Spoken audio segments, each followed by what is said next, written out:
The Electric Rodeo is an adult toy megastore podcast about sex, toys, pleasure, and relationships. It contains adult themes, adult language, and probably too much information about our sex lives. Sorry, Mum.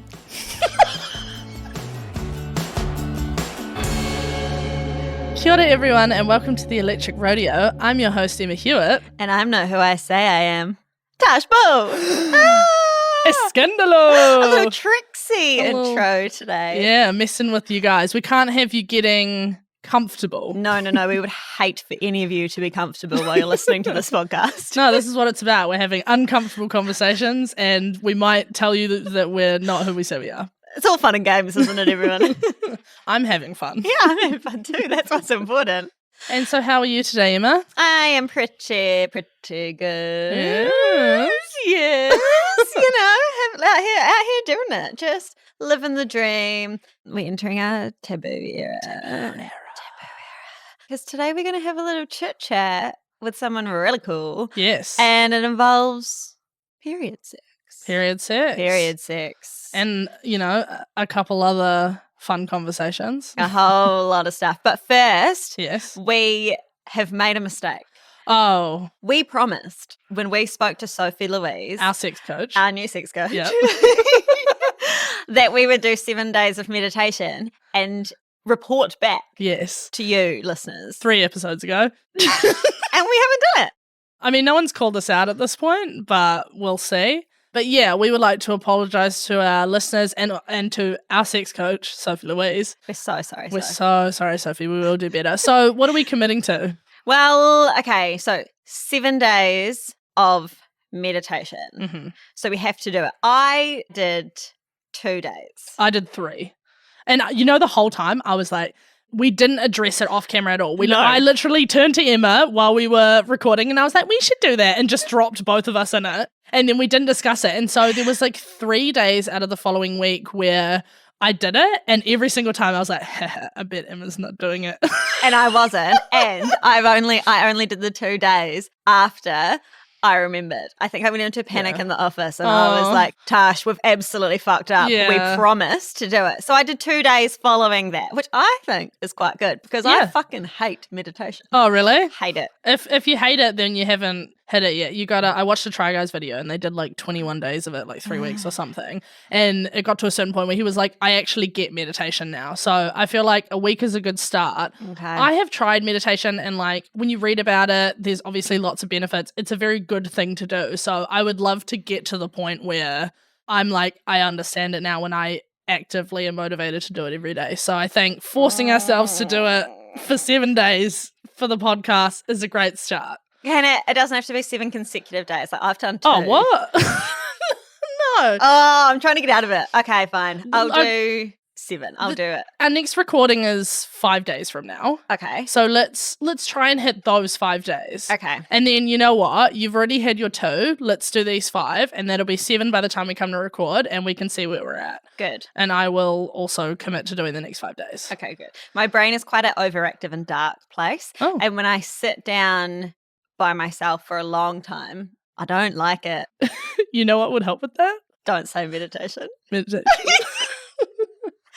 Okay, I'm furious. Okay. And with that, today, yes, we're not meditating. No, we're not. We're having wonderful conversations about colonization, decolonization, sex, periods, amongst other little anecdotal things with Tiana from Cock and Culture. She's fab. Yeah. The convo's fab. You're going to love it. Yeah. And let's dive in. Let's decolonize this sexy time, baby. Hell yeah.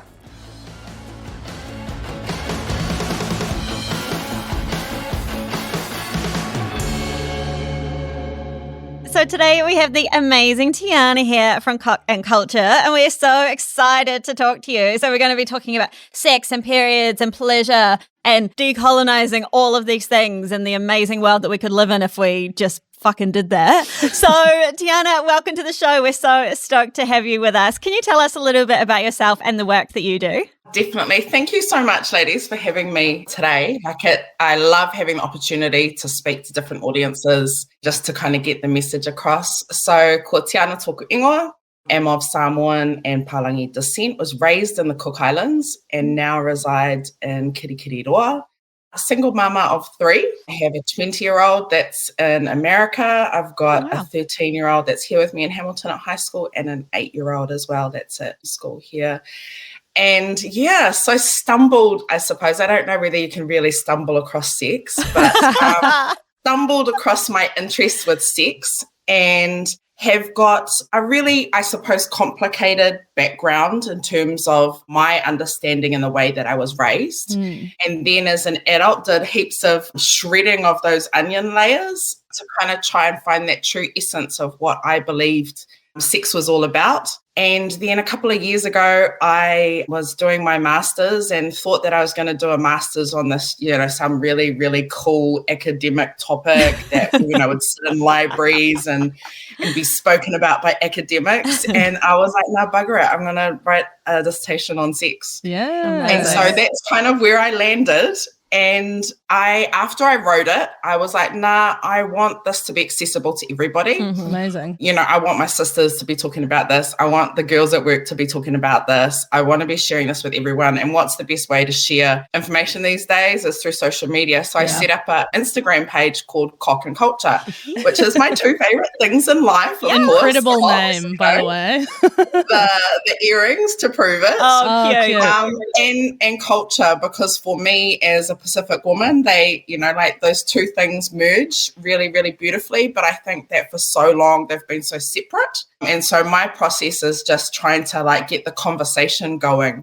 And I refer, people are like, what do you do for a job? I refer to myself as a va-I navigator. And so va in the Pacific, I suppose the translation for it would be void, but that sounds really weird. It's kind of like the unseen connection or the unseen bond the relationship that you have with people. And I is my Māori word for sex. So I'm kind of like the navigator of sexual spaces and, not a sex therapist, not necessarily a sex worker or anything like that, but just want to help people navigate those spaces so that we can talk about it and that we can have really good sex lives, because I think that's my goal. I just want everybody to have amazing orgasms. Right. And what better way to do it than to actually peel back some layers and have some conversations about it and just normalize it. Absolutely. So that's where I kind of landed and here I am today. Gorgeous. That's so cool. I love that you're already mentioned the conversation about it and communicating about it and stuff. Because obviously for us doing this, that's why we're here too. Yeah. But it really people just have a tendency to kind of not talk about stuff. And there's just no way to have a really, really good sex life unless you are. And I feel like every conversation we have just comes back to this point every time. Yeah, 100%. Yeah. And I mean, we love having sex. We should love talking about it. It's fantastic. And having those conversations with people can be really enriching. So I love that. And I love that you've given yourself a title. I think that's awesome. And I think that totally. I'm like, we talk about if we had a shit sleep last night, or we talk about the best food that we have, or, we talk about, I've got breathing problems, things like that. We talk about all these things that are so innate and so natural. Yeah. And yet somewhere along the way, we've put this boundary up and said, we're not going to talk about sex, even though it's one of the most natural bodily functions that we have. And I'm like, no, break down those walls. And once you start having those conversations, and I think I'm fortunate that I get to sit in spaces, and I suppose I'm the safe place for people. So once people open up to me, I get all the gossip. Yes. And I'm like, they're so similar. It's just that I talk about it and everybody knows about it. Yeah. And you're just really private because somewhere along the lines you've been told don't have these conversations. I think it's really sad. People think it's weird when I say this, but I'm like, as a mother, we teach our children how to write. We teach them how to tie shoelaces. We toilet train them. We, teach them how to cook and drive. And yet why are we not having these conversations as the educators in their lives about what good, healthy, positive, safe sexual relationships are like? Yeah. That's my passion, is to make sure that our younger generation have better tools to access, because I didn't. I was raised in a really, really religious, conservative home where sex was never spoken about. It was dirty, disgusting, only for procreation purposes, of course. only allowed inside the confines of a marriage. Like in my family, I wasn't allowed to hold hands with a boy because that was deemed as potentially, like you would have sex with them. Yeah. Wow. And now I'm like, man, I hold hands with everybody. Yeah, exactly. I hold hands with strangers on the street. But as a child growing up, that's how conservative my family were. And I, as a mother now, I don't want my sons to have that fear of sex and to be put off by it. And I definitely wasn't scared of sex, and it didn't put me off. It probably did the absolute opposite. Yeah. My very, very conservative upbringing then made me want to explore more. But I think because I didn't have a supportive home background, I went and explored in some really negative, unsafe ways. Yeah. And I didn't have that, any guidance. I didn't, so I was learning off the cuff. Yeah. And when I have conversations with kind of newbies, I always send them and I direct them to the Netflix series Sex Education. Yeah, nice. And I'm Excellent. like, if you don't want to have these conversations with me and it's freaking you out, then at least go and watch the series and then come back and report to me. That's great. Yes. That's a But good I'm reference. our kids have got access to stuff like this now where I never had that. I wasn't even allowed to watch TV or, that's how, strict my family were. So I didn't have access to anything to learn from and I suppose that's where my sexual awakening comes in my 30s, because I'm finally learning shit that everybody else was kind of getting to experience when they were 18 or 19. So, massive advocate for us just opening up those channels for people to have these conversations. Totally. Yeah. Gorgeous. You must be a really cool mum. Oh, I would love for you to tell me all about sex. I mean, I already know, and I'm like, I would love to hear this. My children are so embarrassed. I think, I'm definitely that mum that goes and, has condoms available for anybody. Excellent. When they were teenagers and at high school, and they'd send them off to parties, and I'll be like, here's your condom, here's your, handing them out. And there's times when I think about it, I'm like, nah, like my sons might be embarrassed about me at the moment, and they're always embarrassed that I've got way too many naked photos on the walls and drawings of people having sex and breast cups and, and penis candle holders and things. But I'm like, they don't realize that they're having such an open and honest upbringing in comparison to what I had. And I remember one time I had a conversation with my son and his group of friends, and I was talking about STI checks. And none of them had gone for STI checks, but the majority of them had unprotected sex. Yeah. And so we made up a, hashtag, and it was something along the lines of no chlamydia 2020 or something like that. I just messaged them this hashtag to be like, this is just a reminder for that you have to. And then quite a few boys later on reported back that they had gone and made appointments, and they were so embarrassed, and they thought they just, had to pee in a cup, but because it was their first time, they got the full shebang. Oh, yes. Yeah, of course. And everything. And I was like, but that's cool, because now you had the full works, you know what to expect. Exactly. And the fear's gone, and you'll go back more times. And I think now, with a kind of adult son, I have a relationship with him where I can ask him, like, really, he's got a partner and stuff, and I can just be straight up and be like, what contraception is she on? Awesome. Nice. And it's just the same as me going, oh, did you go for a run this afternoon? Yeah. Like it's so common and natural. Yeah. Let's just start with decolonization, because I think that this is like a really important topic. I've heard you speak about it before, which is why I wanted to bring you on, because you are so good at speaking on this. So can you give a little explainer on what that actually means, and particularly in relation to sex and pleasure? So if I break down what is colonization, it is when the colonizing community or people come and colonize an indigenous set of people. But I think that the terminology of colonization can encompass so much, because not only is colonizing when you come and you're actually taking land and taking power and, and taking away a culture, but you can colonize mindsets, you can colonize the economy, you can colonize so many things. When I did my dissertation, I was very, very specific about focusing on the Pacific, because that's what I know. And so for the Pacific and growing up in the Pacific, we've been colonized by the Europeans, but also been colonized very, very much so by the introduction of Christianity. Yeah.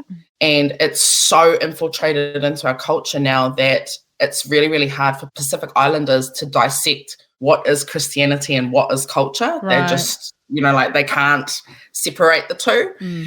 And so when I talk about like the process of decolonizing, it's about, like I said it before, about taking away those onion layers of things, of assumptions, of ideologies that aren't necessarily ours, but have been inflicted upon us. So when I look at in terms of my sexual journey, so for me, decolonizing looks like understanding that sexuality is fluid. And so, with religion came it's man and woman, and you get married and you stay married for life, until death do us part. But indigenously, and especially in the Pacific, sexuality was fluid. And so when I was doing all my research, there were so many accounts of high chiefs having not only like their female partners that they would have children with, but they would also have their male partners that they would have sex with. In the Pacific and in a lot of indigenous societies, you have your third gender, your whawhawhine, and so your third spirit. And so there was lots of instances where people had relationships with whawhawhine as well. And, had multiple partners. Monogamy wasn't introduced until Christianity came along. Right. We were a polyamorous society. And so for me, it was like understanding that actually I don't have to have one partner for the rest of my life. It is okay for me to have multiple partners. It's okay for me to have multiple partners that have different genders. It's okay for me to have multiple partners at the same time. Yeah. And so coming from a society where, man, it was like strict as, like to then go into this being really, really open and free took a lot of self-reflection. Because it's really, really hard because you're like in your head's going, no, I'm not allowed to do this. Yeah. I'm told my whole That's how life. you've been programmed. Yeah. Yeah, but my body's like, man, this is fun. I love this shit. Like, this is amazing. Like, this is fulfilling every single need I've ever had. Yeah. Looking at, so definitely like that's a really, really big one, is understanding gender and sexual fluidity. And other things that I looked for was reconnecting with the way that the energy that moves in my body and the sexual energy. Right. And so I think that because I was raised in such a, strict family, it was, of course, sex was solely for procreation. Yeah. And understanding that my body has needs, and there will be times when I'm uber horny and there'll be times where like I'm not in the mood. But coming to terms with that and not feeling that I have to be the provider for somebody else, that I can listen to my own body. And so the way that I've done that, which is another part of kind of decolonizing, is aligning myself more with the Maramataka, so the Māori lunar phases, which is all throughout the Pacific as well. But because I'm in Aotearoa, it makes sense to kind of follow the Māori lunar phases. Yeah. And we understand that in terms of like, there's definitely good moon periods for planting. There's good moon periods for fishing, things like that, very environmental, but understanding that there's also an impact on your emotional well-being in terms of the moon phases. And we know that because people always talk about how women go cray-cray during like a full moon. Exactly. But it's 100 like that. The Māori word for like the full moon, the lunar phase, is rako nui. Rako meaning wood. Or log, or erectus. Yeah. And I didn't know that. Yeah, so it makes sense. Like rako nui, big dick energy. Yes. Oh my god. And I know that I get like I plan my Tinder dates on rako nui because I know that like I'm a sexual beast during that time and I need to be satisfied. And so if I just want to be having really, really good, passionate, hot sex, okay, I'm going to do it in rako nui. There's another another moon phase called tamatea, and this is a time when I get really stroppy with people. I have a short fuse, my kids get the wrath, everybody gets me off, and I know that I can't engage in a sexual connection with somebody else during that period because they'll just annoy me. Like if they don't do it right, they'll annoy me, and if they don't please me, and I just know that I can read myself. So I know that this is the time to masturbate. Like I'm like, what's the point? And I still need sexual like gratification, but what's the point of me forcing myself to engage with another person when actually it's probably better for me to just have like one-on-one time And so I'm really conscious of, and I've tracked it and I follow it. And I've, like talked to heaps of other mates who have checked it as well. For women as well, it definitely your period, your equinox cycles will definitely play a role in when you're, more horny than you're not. Yeah. Traditionally, depending on how, and every woman's different, but traditionally you'd probably have your equinox, your period during the cycle of Whiro, the new moon. But like I've got a niece and she has hers during an Ako Nui, so she's like extra cray because like cause you've got that Ako Nui energy, but you're PMSing at the same time. So oh my gosh. But so like her, like watching her and checking her through her cycles to see, because she's definitely different to me. So I think it's one size doesn't fit all. I think it's really awesome to just be able to track. And I did it for like a year to begin with, was to like, I just had to note down the times that I had sex, and every, like there's different flavors. And so I was like, okay, this person I had sex with, then I was like in this really like wanting that girlfriend experience. And I was really like kissy, smoochy, huggy, wanted those after sex cuddles. Yeah. And that was the energy that I was projecting, and the partners that I was hooking up with were the ones that were able to give that to me. And then there was, during Rako Nui, I was definitely aiming for different type of people, and I wanted that really rough, crazy, passionate, fiery sex. And then I had to note down all the times when there was self pleasure, and why did I feel like I wanted to self pleasure on this day versus this day. And I checked it over a year so I could get some good data on it to actually see what the different moods were that I was evoking. And I could definitely see a pattern.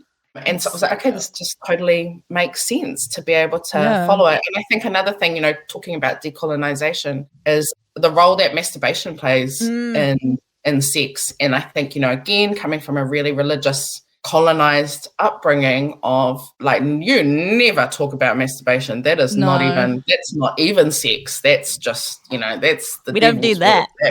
Yeah. And feeling so dirty and that it was so unacceptable. And when I read through all this, I just absolutely loved it. When I read through heaps of research, like there was an island in Tahiti where early colonizers had gone to Tahiti, and they had found this, I can't even remember what the name of it is at the moment, a type of plant that was phallic shaped, and women were using it as a dildo. Amazing. And I was like, oh my God, like, the Tahitians back in the days, like, dildos, this is normal. And then, when you think about it, when you look at a lot of the carvings throughout the Pacific and in Te Ao Māori, like there's a reason why they have dicks on their carvings. Like, it was part of society. Yeah. And then, Christianity came and religion came, and we started cutting off all the dicks on our carvings and not making it a part of it. And there was, definite research and writings and stuff about how there had been carved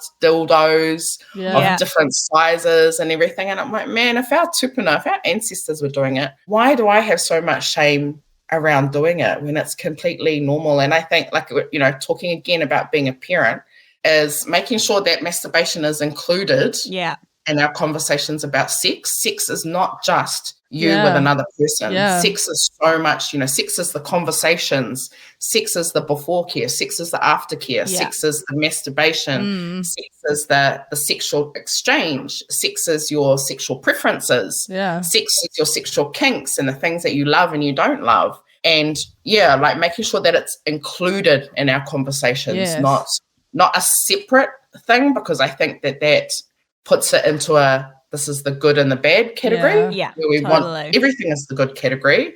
We want everything to be included. And I think the same thing about gender fluidity and sexual fluidity is that when I talk with people, I don't want it to be like, this is lesbian sex and this is heteronormative sex and why am I distinguishing between this is anal sex and this is sex?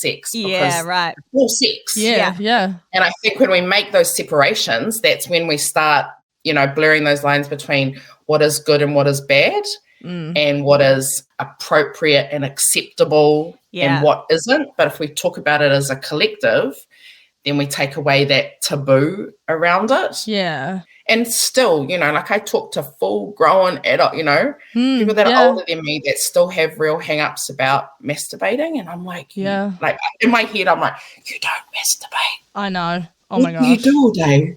Right. We do expo shows and we have the same experiences. It's people of all ages and they come up to you and it's really great to do those in-person shows when we're an e-commerce company and have those conversations where we can help normalize it for these people because they don't have a lot of spaces to do that. But it is really heartbreaking when you even see like the way people will kind of see us stand and like scurry away, or like if they're with a group of friends, they'll come over and they'll be like, oh, I'll lose the girls and I'll come see you in a lap. It's nice that there's a sense of humor about it, and even coming up to us for some people is a big step, but it's really hard, and like it can be quite sad just knowing that the shame that has been passed down as a result of colonization weighs so heavily on these people that they can't have a chat about a fun little vibrator in front of their mates. Like it really breaks my heart sometimes. Absolutely. You would definitely see it kind of firsthand. Yeah. And I think that was another reason why I wanted to set up the Cock and Culture page, because there's some sense of safety that they're not, especially for people that it's, like massively eye-opening. Yeah. It's not confronting. They can access it when they want to access it. They can access it privately. And then,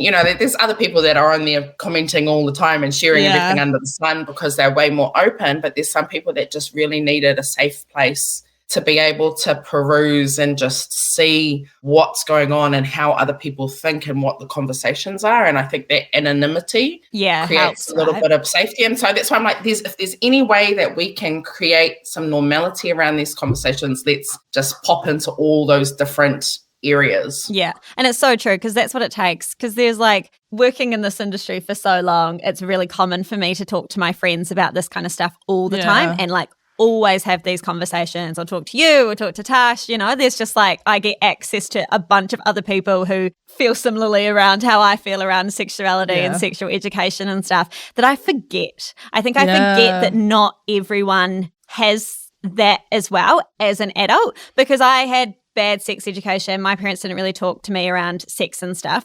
They're quite conservative. They're not religious or anything though, but I really made an effort to seek it out and had a really open group of friends. But not everyone has that. Yeah. And so I do forget that even like in your mid-30s and upwards, like you can still be having shame around it, or not know what you're doing, or not know your body parts. You might not know your anatomy, or like even that your clitoris is probably going to give you more pleasure than like penetrating internally, like all just these things that are just like, in my head it's just like, of course, but it's not for everyone, and it makes me sad sometimes. I'm just like, it actually makes me sad. And sometimes like when you joke about, they just need a good root, but then there's actually some people that really actually do, and I'm like, I know your life would be so much better if you just had an amazing orgasm. And I'm really big on, when I started exploring the Tinder world, and I was like, this is my jam. Like, I love that for you. But I don't have a type. I have this just, like this rainbow and this the world is yours. Vast space. Because I'm really thinking about everybody deserves amazing orgasms. Yeah. And I think that society and media have portrayed a lot of things that you should be, skinny to get orgasms. You should be hot as fuck to get orgasms. There's this, and it is. I mean, you look at the porn that we watch, you look at the magazines, you look at the TV shows, like there's definitely a certain type of people that get sex, and they forget about everybody else. Yeah. And I was like, I want everybody in their lifetime to have an amazing orgasm. Yes. Yeah. And so the people that I swipe right on are definitely not what, I don't have a genre. Yeah. Because I'm just like, well, everybody deserves it. And there will be some connection that we have. And I think, Tinder is really superficial. I can only see a certain extent, but I'm like, everybody deserves an amazing orgasm. Like, I'm going to share that love around. I'm here to help the people in multiple ways. There's another part about decolonizing sex or decolonization that I talk about, and it's a Māori thing, but can definitely translate through the Pacific. And it's about the process of to whakanoa. And so whakanoa would be when you, it's a it's the process of bringing yourself back into balance. And so when there's been tragedy or when there's been hard times or war or, anything like that, there's a process of bringing yourself back to a level of peace to a certain extent. Yeah. And so the kind of key ways that you do that in Indigenous cultures is through why, so that through water. So that would, and I think that's really intrinsic for us, for any culture, is you have this desire when you're in times of need to go to the water. Yeah. Yes. We want to go to the ocean. We want to go, it's just this thing. We go wash away our, issues and everything. So, why is a really, really big thing. Whether that just be going and having a shower and you just feel like you're, cleaning the world from you. Yeah. Why? Kai is a really big one. And you'll notice that, there's a reason why we always have massive feeds after funerals, after tangi, etc. And so the process of breaking bread and sharing bread. And then the third one is I, as in sex. And I think we forget that part of it in terms of being a healer, being a connector. And so when I was doing my research, there were so many instances where sex was used to bring people back together. There was heaps and heaps of stuff written about having sex after like a tangi or after a funeral as a means of like grounding you and bringing you back down to earth because you're in such a high emotional state. Yeah. And, during tangis, there'll be why around where you're, flicking the water on you after you go to the urupa or whatever. There will be kai around because you always have a big feed after a funeral. Yeah. And we forget about that third part, that connection that you would have with somebody to like ground you almost. Wow.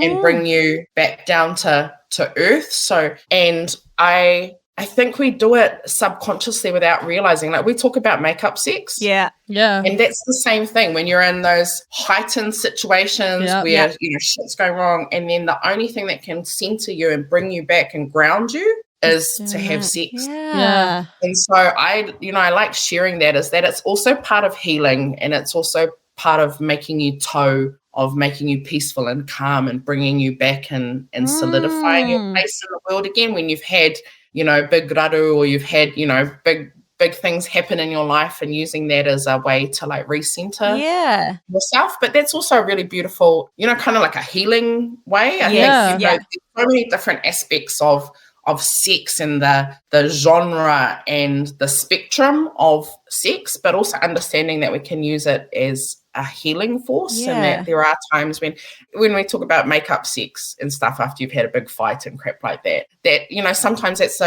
you'll either go out and have a pizza and you feel better afterwards or you might go out and have a drink together, or you might have sex together and it brings you back to that state of to that state of peace or harmony.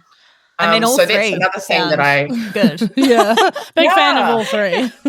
Totally. That's a great perspective though, because I've had those instances, not necessarily like makeup sex, but sometimes you'll have like intense conversations, like difficult conversations, and then feeling that need to have sex or physical intimacy afterwards. It always, even still, like, it's interesting having this conversation. Like, my brain is programmed to be like, well, it's weird that I'm trying to have sex after that happened, but thinking of it as a healer and bringing you back together is, I love that. Yeah.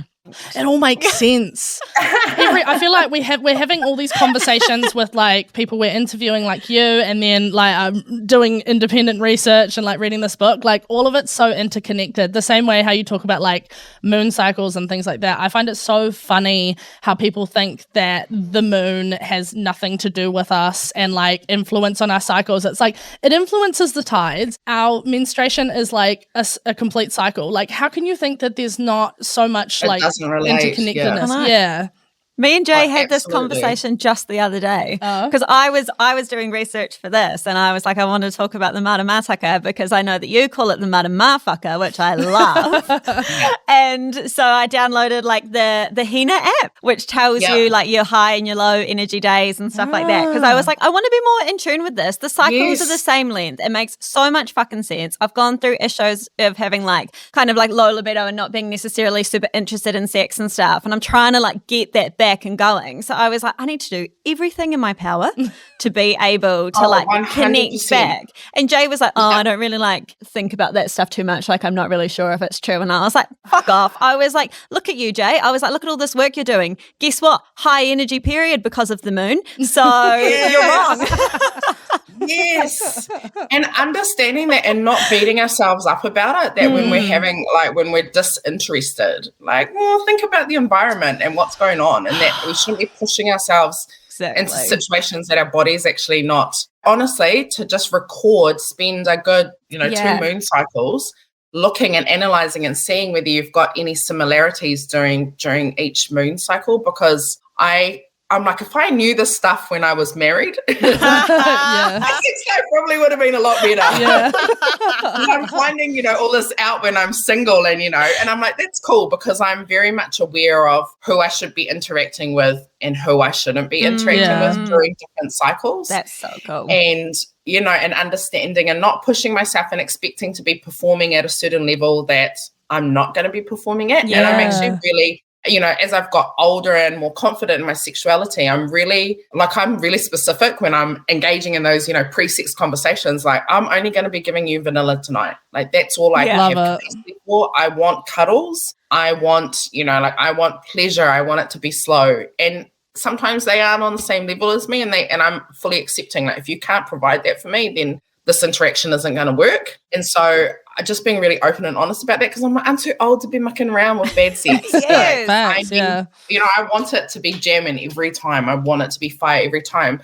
So it's understanding my body and how I can read it. And definitely, like we all know, my sleep patterns are screwed up by the moon. So why would my sex patterns not be screwed up, And just being really, really aware of it and figuring out the times when you need those cuddles and you want to be making love, as we would kind of call it, or the times when you just want to be fucking each other's brains out. And, understanding, and imagine if we, were all doing that, how good our sex lives would be. Right.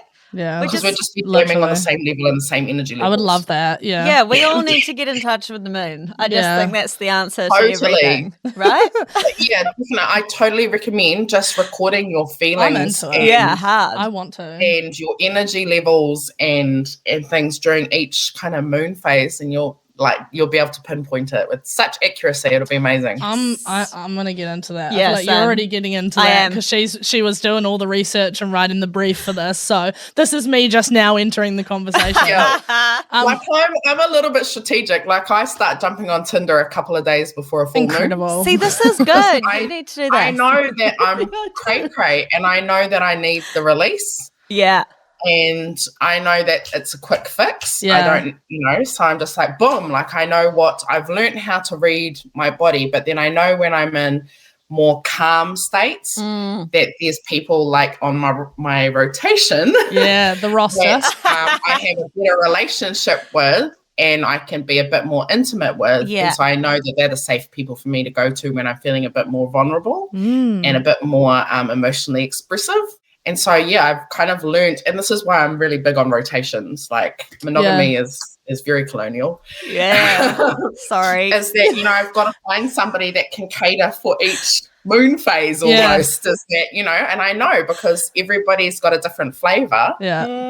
And so if I'm connecting better in terms of my energy levels and their energy levels, I'm going to be having better sex. Fuck yeah. And we don't need to be wasting time having shit sex. You are speaking my language, Tiana, because I'm ethically non-monogamous, and I have this conversation all the time. Like, whenever I actually look at Tinder and I consider, like, I have a wonderful long-term partner at home, we have great sex, great intimacy. Sometimes when I want something a little bit different, it would be nice to have like a little rotation. At the moment, I don't have anything going on, and it's because whenever I pick up the app, I'm always like, I was saying this to you like yesterday, or no, I was saying to someone else. I'm not really feeling it. So that's why I'm really keen on this idea of tracking. It'll be really interesting for you to track when you are picking up the app. And when you're kind of horny and looking for something different, what the moon phase is. Yeah.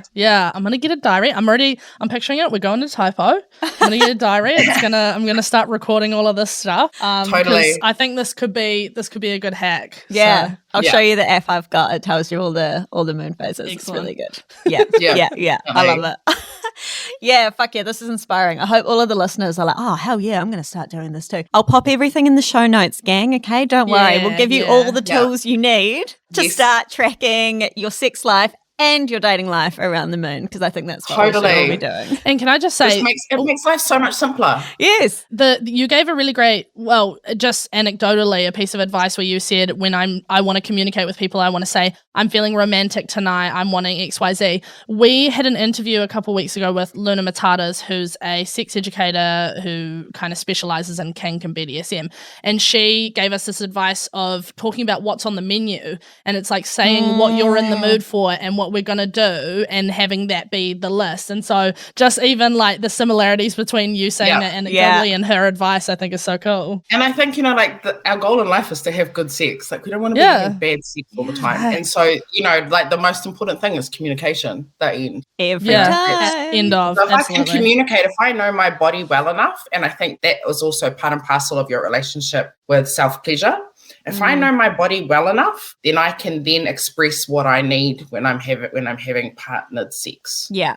Yeah. And so, just understanding, is it the right Luna phase? Am I in the right mindset to be having shared sex, or is this a solo time? All those different compartments of it. Is there much more to what decolonizing sex looks like other than things that we've already discussed? The process of having really open and honest conversations is the process of decolonizing our sex lives. Right. Because we know what really strict, rigid sex lives look like. That's, sex within marriage. Yeah. Very vanilla, very, like there's a reason why it's called missionary style. Oh my God, I can never put this together. Then we have, at the other end of the spectrum where everything's really open, really honest, sharing, where you can dip into all your kinks and your fantasies and everything. And so it's like about finding your place on that spectrum. And I know, and this is like another thing where I can follow it with the Maramataka / Maramafaka, is that I know that there's times when I swing into this very vanilla sex, and then there's times where I swing into this like cray out the gate, fuck me now kind of sex. But understanding that and understanding it's a spectrum, and that we have the ability to float between all of them until we find like that safe place where we kind of feel that we fit. Some people are way out here and they love it and that's their norm. And other people are still struggling and can't leave this side of the bridge. Yeah. Right. And so I think it's just really understanding that it's definitely a spectrum. And I think it, depending on our upbringings, depending on the conversations that we're having with our friends and our families, depending on the content of podcasts that we listen to and the Instagram pages that we follow, we have more leniency to swing out than others, and understanding everybody's on their own kind of, time continuum. Yeah. But understanding that there is the ability to be free flowing. I think, and that, eventually you'll find your spot in that continuum where you feel safe. Yeah. Whatever that looks like. Where do we sit on that continuum, and what is actually inflicted by religion or inflicted by government or inflicted by society? Yeah. And what is actually like our natural animalistic sexual desires and instincts and things that are actually natural, but somewhere in between we've disconnected. Yeah. And so I'm just really big on reconnecting with self. And I think, like masturbation is the best way to do that. Yeah, orgasms absolutely. is the best way to do that, because it's so natural. And so, that's kind of my whakaaro around that, is that it's a journey and everybody's at different stages of their journey, and whether or not you choose to engage or change or develop or create, as long as it's safe, I think that, it's a beautiful thing. And I think that we as a community can create some bloody magic, man, if we all just, let our guard down for a while and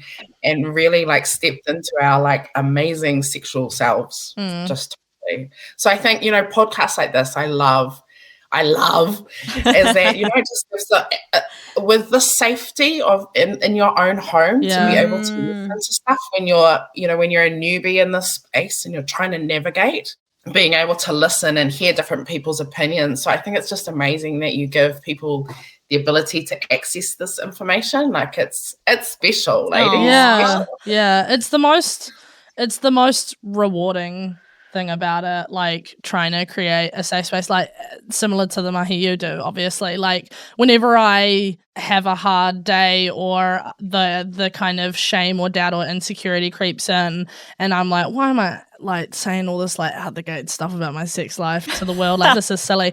It's the thought that any singular person could just be listening to this and feeling empowered by it and feeling a little more normal and like excited about the potential of their sex life that really makes it like completely worth it. 100%. I couldn't agree more. Like even just like the nice little comments that people will send us, you know, like I'd never thought of this, or like hearing you talk about it has made me realize that I might be wanting to try something like that or do something like that. You know, it's just like really little comments and stuff that can just make you go like, damn, yes, it is important. Like we just sit here in our little pink room like, is anyone listening? And people are like, we are. And I'm like, oh my God, yay. It's so nice. I always talk about how discomfort creates growth. Yes. And, like I look on my Instagram page and I know that there's some people that don't vibe with it, and I've had some pretty scary comments on there, and I'm like, that's okay, because that discomfort that they felt, they may not grow right now this very moment, but I know down the track that growth will come from it. And like you said, the messages that you get and the feedback that you get, and you're like, I might only like hit one person, and it might, that message might only get through to one person, but at least that's one person that's going to have an amazing sex life. Yes, exactly. This is change making in the process. And I'm like, one orgasm at a time. If that's all we can manage, like that's good shit. Happy with that result, to be honest. So you've been talking a little bit about periods already. We touched on it a tiny bit, but I was just wondering, like, how does that look from like a colonial perspective in relation to how it looked before the missionaries and the colonists came along? Was there quite a big difference in terms of like people's perception of it? Because I think that even though, oh God, half of the fucking population gets their period, this is another topic that's still not really talked about, and there's still heaps of like shame or like grossness around periods, which is crazy. So what's what's your like take on that? So in the research that I've done, and like, definitely not expert, but everything that I researched kind of spoke to me and explained a lot. Colonization tells us that menstruation is yuck and gross. And, that's a time where women would be kept away because they're bleeding, and, just that it was seen as dirty. Yeah. Indigenous societies, it's seen as the cleansing rather than it being dirty. It's the cleansing, like you're preparing your womb, you're cleaning, you're like it's part of your growth cycle kind of thing. And so the way in which women are treated is kind of different. Rather than you being ostracized for being dirty and bleeding, and there's almost like a beauty about it where you're protected and sheltered, and like you don't work during that period of time because like your body's rejuvenating, things like that.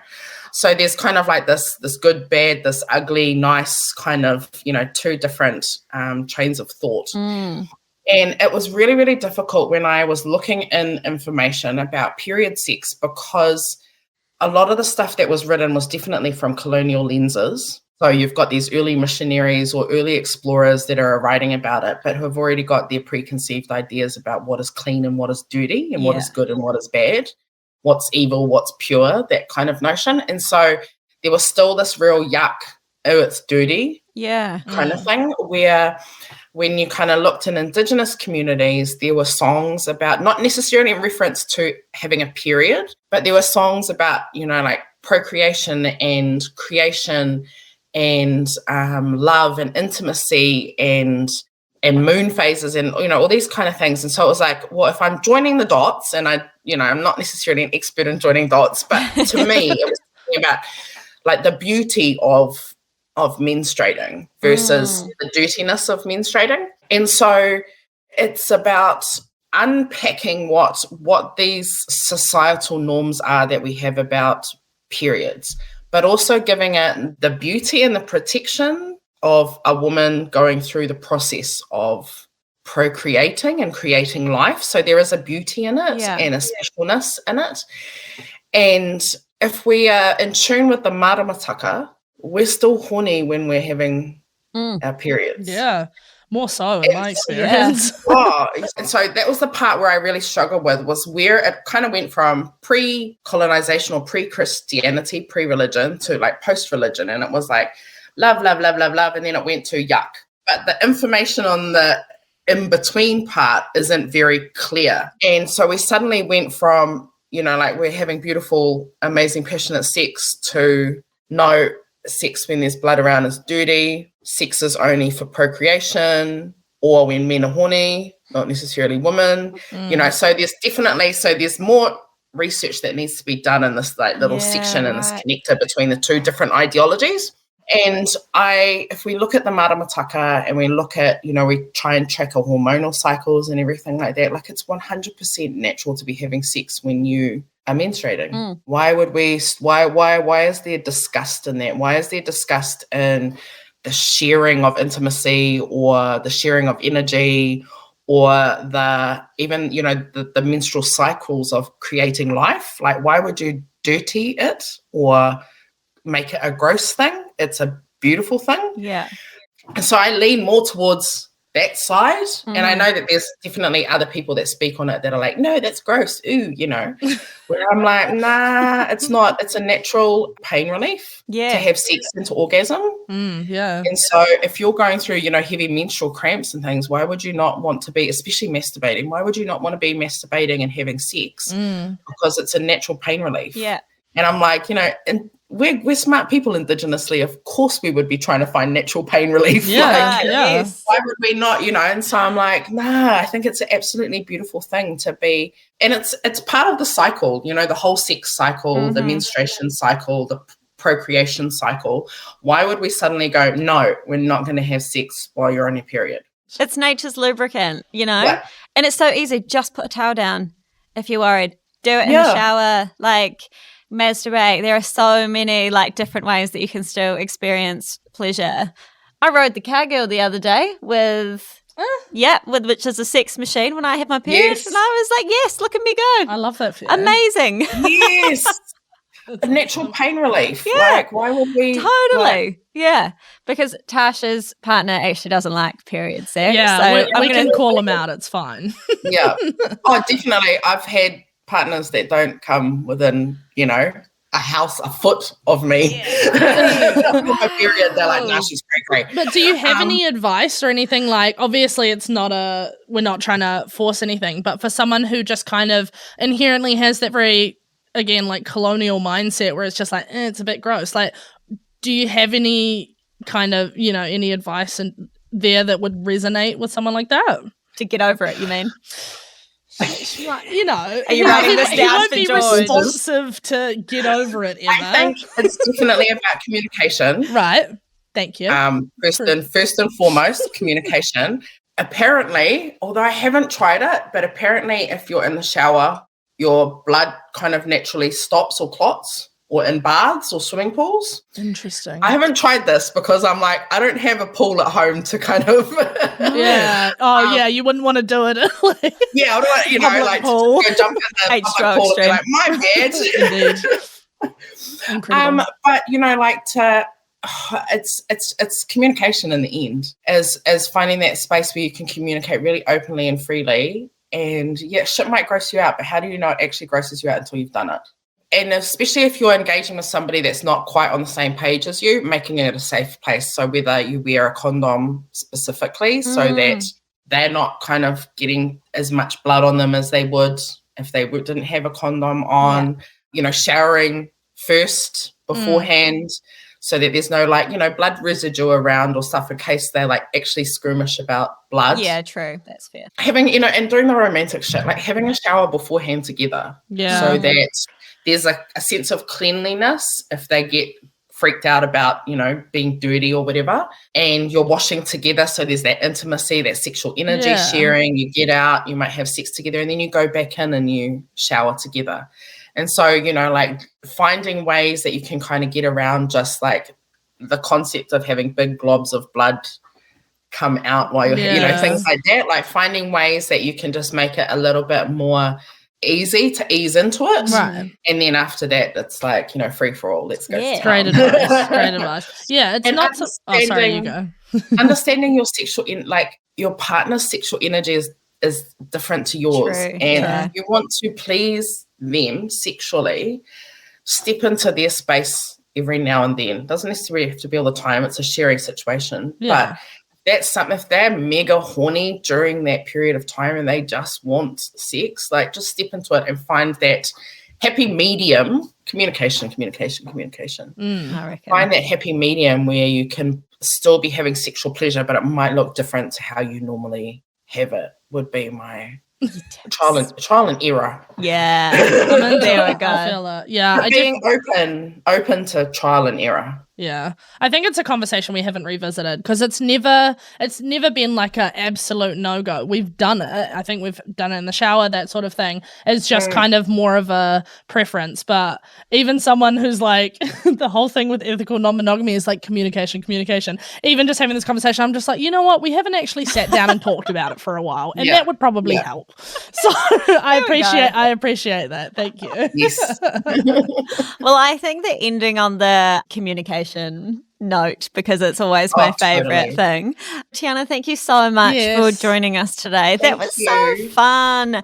I am like locking all of this into my own brain because you have just provided so much amazing knowledge and info. I cannot believe I didn't think about missionary sex and like what is wrong with me? Vanilla honey.